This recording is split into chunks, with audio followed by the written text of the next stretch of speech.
Bonjour à tous. Alors, cela faisait un grand moment que je ne m'étais pas acheté un rasoir coupe-chou neuf. Et voici que j'ai craqué. Donc, je vais vous montrer ça dans un instant. Allez, on se retrouve tout de suite.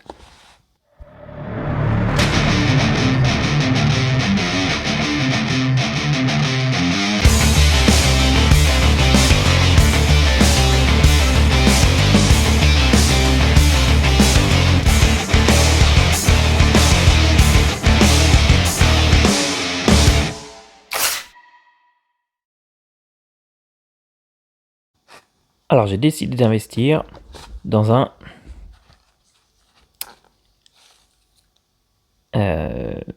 nouveau coupe-chou, Boker. Et la petite histoire, c'est que Boker a été la marque de mon premier coupe-chou, vraiment mon tout premier coupe-chou. Donc, alors je dois dire que même si c'est très simple, j'adore cette boîte, cet emballage. Je trouve qu'il est vraiment très sympa, très bien pensé, qu'il met bien en évidence le rasoir. Et vraiment super design. Très simple, hein. Donc c'est un cadre, ce qui semble être soit du carton compressé ou du bois avec une ouverture aimantée entre un film épais de plastique. Alors, ce rasoir, quel est ce modèle?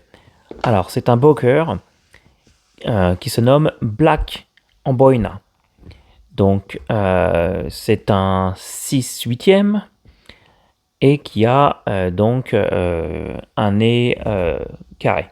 Et donc, la chasse est faite en bois d'amboine, qui est un bois exotique qui se trouve souvent dans le sud de l'Asie, qui est un bois d'origine avec une couleur un peu plus rougeâtre allant vers le marron, qui a des belles nervures. Alors là, je vous ai mis la description, vous pouvez mettre pause si vous voulez le voir plus longuement. Alors pourquoi il est noir? C'est parce que Boker a retravaillé du coup le bois, et l'a compressé et a injecté de l'époxy dedans. Donc le bois est désormais étanche et a cette jolie teinte noire où on voit tous les reflets et les nervures du bois. Donc personnellement, je trouve fantastique. Maintenant, la question que je me pose, c'est, malgré que c'est marqué sur le site, est-ce qu'il est vraiment prêt au rasage? Et du coup, est-ce qu'on peut se raser directement avec? Alors, on va faire un test du cheveu. Eh ben, c'est mal barré. Car là, le cheveu ne se coupe pas du tout. Mais alors, pas du tout, du tout. Alors, voici le fil d'origine. Bon, il a pas l'air d'être trop mal, peut-être un peu fin, mais au moins il n'y a pas de dents, il n'y a rien du tout. Il a l'air d'être clean. Donc, on va commencer depuis le début et on va passer sur une Naniva 1000 pour refaire un fil.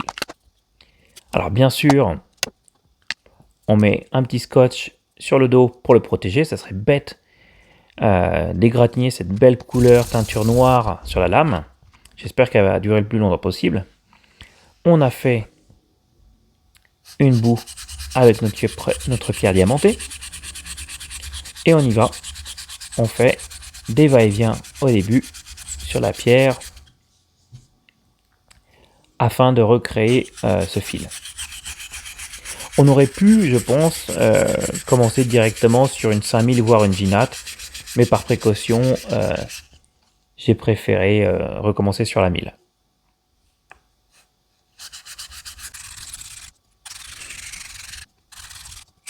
Voilà, on finit sur cette pierre avec des passes en X.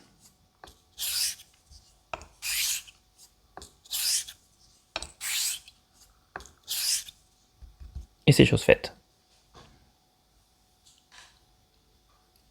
On va regarder notre fil. Bon. Ça a l'air d'être pas trop mal. Pas de bavure. Alors on va continuer sur une pierre que je viens juste d'avoir. Donc je vous ai fait une short vidéo, je crois récemment. C'est la Naniva 5000. Donc c'est la première utilisation que je vais faire avec. Elle a été préparée bien sûr, casser les angles. Et vous voyez, elle est beaucoup plus épaisse que la Naniva 1000. Vraiment, vous voyez, tous les angles ont été cassés. Je ne sais pas si vous voyez sur la vidéo. Je l'ai préparé, je l'ai dressé. Là, on va monter une boue avec. Alors, avec les Naniva, on a toujours une boue qui est d'ailleurs assez épaisse et gluante, ce qui en fait aussi une pierre très rapide.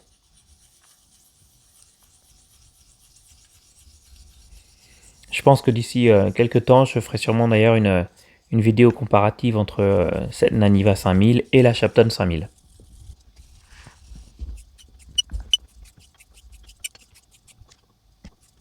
On va couper un petit peu cette boue qui devient trop épaisse.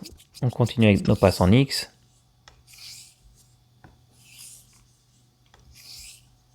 Voilà. On essuie notre lame. Et on va pouvoir regarder ce que ça donne. Bon, ça a l'air pas mal. Désolé, je bouge un petit peu.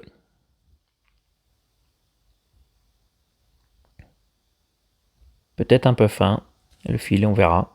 Et là, on va passer sur, du coup, la pierre japonaise naturelle, la Jinat, la Nakayama LV5.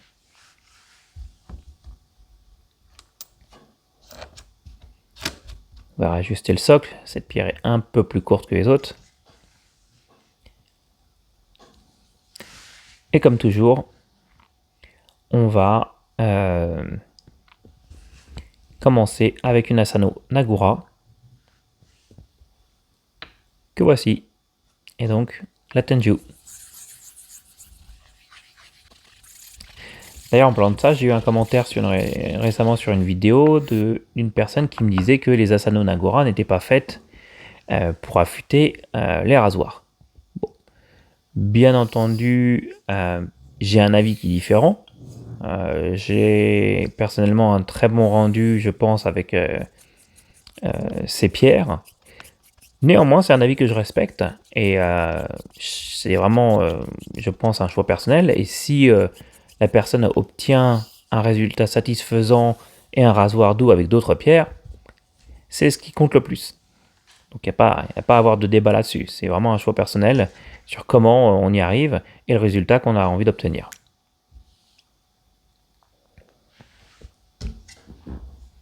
D'ailleurs, je serais intéressé de savoir si vous avez d'autres choix de pierres pour votre progression. Alors, ça, on passe désormais sur une Asano Nagura Mejiro. Donc moi, j'aime beaucoup cette progression d'Asano Nagura, je la trouve vraiment très équilibrée. Mais si vous avez d'autres pierres qui vous conviennent, vraiment, c'est pas la peine de changer. Hein. Et puis, n'hésitez pas à mettre dans les commentaires quelle pierre vous utilisez pour vos progressions. Si c'est du naturel. Le synthétique, bon, c'est un petit peu plus, on va dire, facile du fait que vous avez le grain qui est directement marqué dessus. Alors, on a fini avec celle-ci. On va enlever l'ancienne boue. On ne va pas que les deux bouts se mélangent. Et passer sur la dernière Asano Nagura. Celle avec le grit le plus fin, qui est la Koma. Donc avec un grit, un grain de plus de 12K.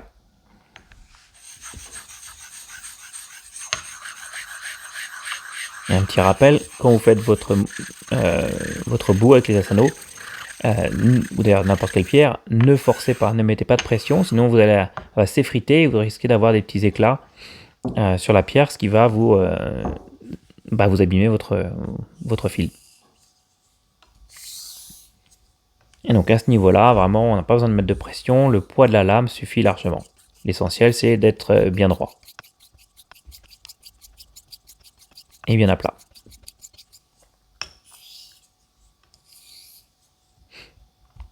Ok, c'est chose faite.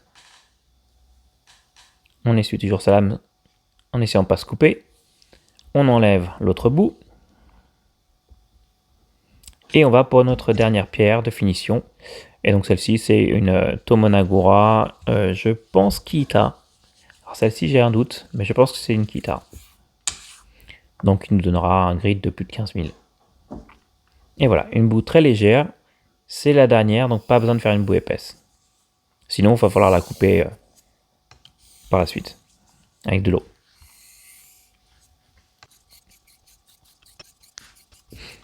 Alors souvent, là, j'aime bien m'aider avec l'autre main, juste pour m'assurer que la lame est bien droite, plate sur la pierre. Et donc, voici le fil final, qui est pas mal, peut-être un peu fin, mais pas mal.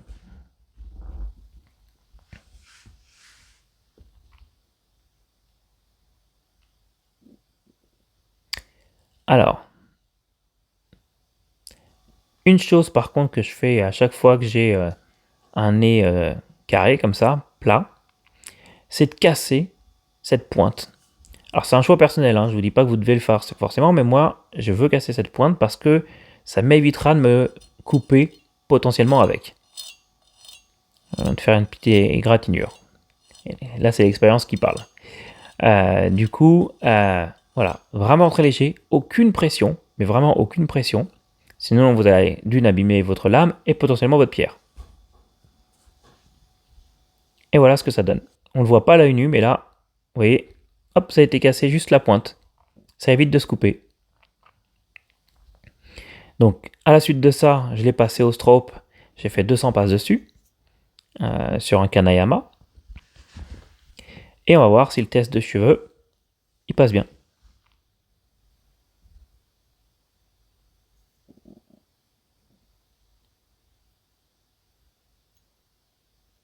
Alors, ça a l'air de couper. Pas forcément le plus franc, mais ça coupe.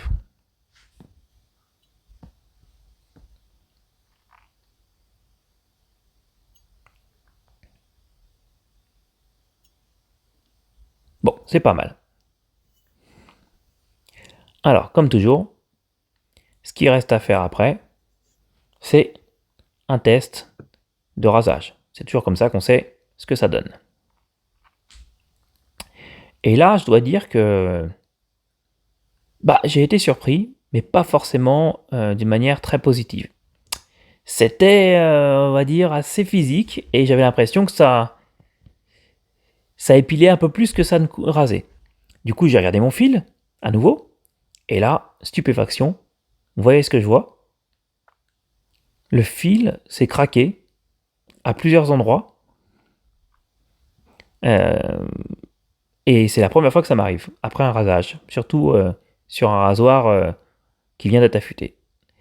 Alors j'en ai parlé à plusieurs personnes, et on pense que ça vient d'un mauvais angle d'affûtage d'usine qui a créé un biseau beaucoup trop fin au départ, et du coup ça a fait craquer l'extrémité du fil, ne serait-ce qu'avec les poils de la barbe, ce qui est quand même un peu fou. Donc j'espère que c'est ça, et j'espère que c'est pas la qualité de l'acier. Donc la seule manière de le savoir, c'est de reprendre totalement le biseau, ce que j'ai fait, et de refaire toute la progression aux pierres, ce qui a été fait. Et voici donc à nouveau le fil après l'avoir repassé aux pierres. Donc là, vous voyez, il est un peu plus épais aussi. L'angle est différent. Donc j'ai refait l'angle standard avec le dos. Et je me suis ensuite à nouveau rasé quelques jours plus tard. Et là, soulagement, le rasage était parfait. Très doux, ça s'est super bien passé.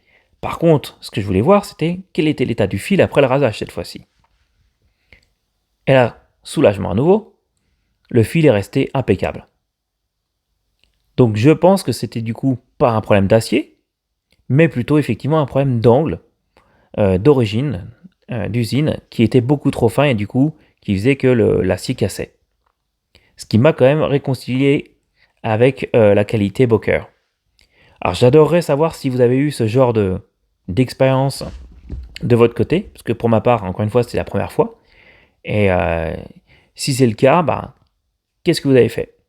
Ça reste pour moi un superbe objet, et désormais, qui rase vraiment au top. Donc j'espère que la qualité va continuer à être au rendez-vous. Mais voilà, c'était juste une surprise, et je pense une bonne expérience. Allez, je vous dis à bientôt. Salut, au revoir.